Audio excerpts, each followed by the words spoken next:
All right, so we are going to talk about how Twitter is doubling down on creators. So I just want to share a couple of examples and we'll jump into it. They're launching a lot of features. We're not here to talk about all the features. We're here more so to talk about the opportunity. And so Twitter, when Elon took over, they really tried to double down on subscriptions, which is Twitter Blue.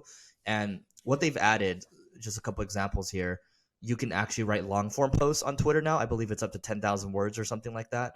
And they're going to focus more on the video uploading videos directly to the platform helps with retention rates as well. So they're going to put more emphasis on that.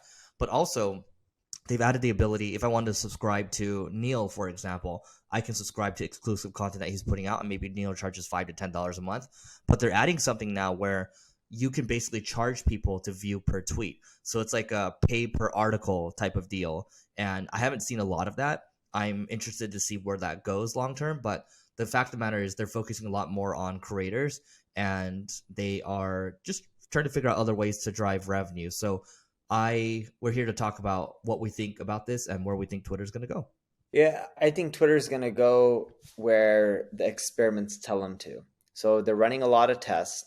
It sounds like they're taking a lot of concepts from a lot of different platforms, EX, Patreon, and start leveraging some of the other financial models. See if you can end up monetizing better for creators, because if you can monetize better for creators and give them incentives, what are they going to do? They're going to spend way more time on your platform, which is going to make it more popular and help Elon generate some of his investment back.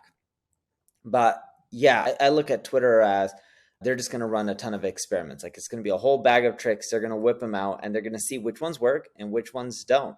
And I think that's smart, not because it's Elon. Of course, he's done really well in life, but in business, a lot of times, none of us know the right answers. If you want to copy someone else, that's fine. But if you really want to do well, you got to be willing to test and experiment and try new things and be open to failing.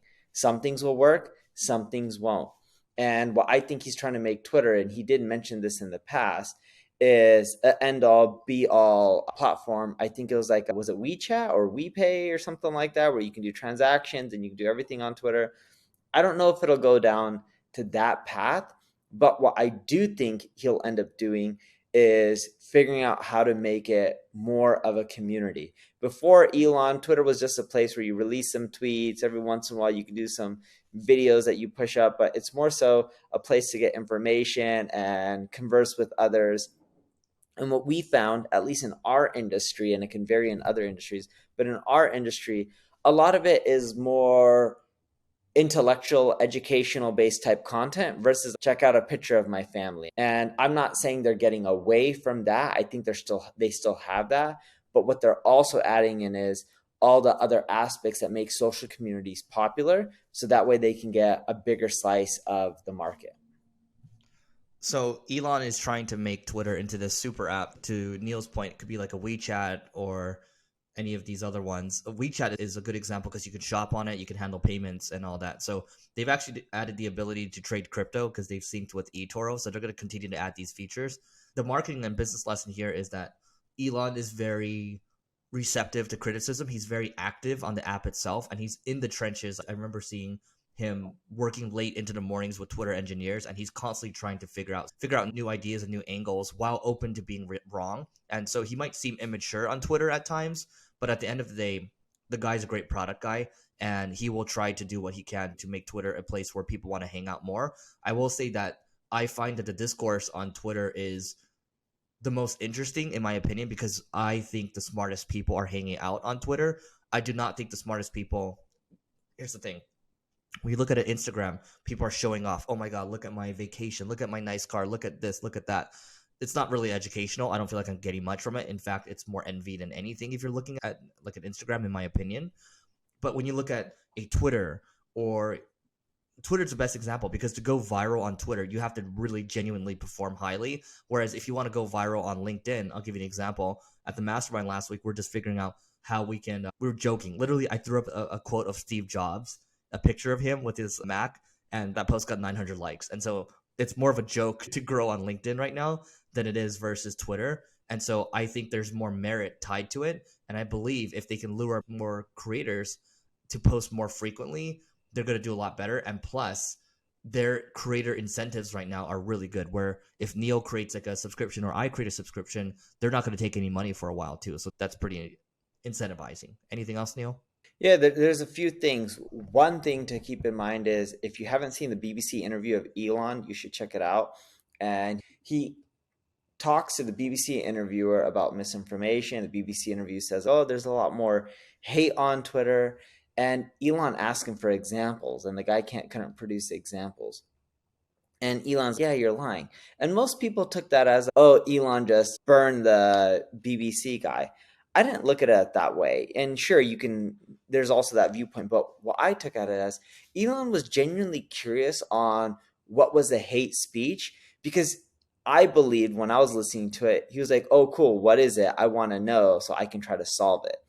And the second point is, Mark Cuban recently tweeted out saying that his reach isn't as good, or he's not getting as many likes or retweets or whatever you want to end up calling it.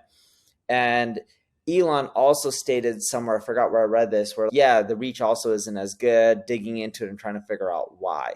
Like, he's actually taking the criticism that people are giving to try to improve the platform. If someone said, hey, there's a ton of hate speech and you can show him and it's factual, it's not opinionated, I believe he would actually try to solve it. I think that's very unique with a lot of these social platforms.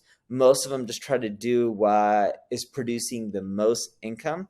Yes, he is trying to monetize and figure out how to make more money from the platform other than just ads. But what's interesting is he's also a creator himself and a brand. So he's actually working on both aspects, in which he still wants the brands to get the reach. He still wants them to use the platform because people see their content and engage with it, which is interesting. If you look at most social platforms, they've cramped down the reach so that way people have to spend money on advertising. Elon's trying to figure out other unique ways to monetize and not cram down the reach so that way people just have to be forced to advertise. I think they say that 1 in 12 experiments will succeed, and Twitter, they understand that. And so Elon himself has said, hey, look, and by the way, we don't want to make this like a Elon or celebratory Elon podcast. It's not about that. At the end of the day, it's about how can you iterate on your product? I haven't seen a CEO out there openly participating in their product and asking for feedback and accepting that. And a lot of things haven't worked out, but some things have worked out. And the jury's out on the really big one where they cut 80% of staff. That seems like it's working out so far. And that's a whole nother podcast. But that is it for today. Please don't forget to rate, review, subscribe, and we will see you later.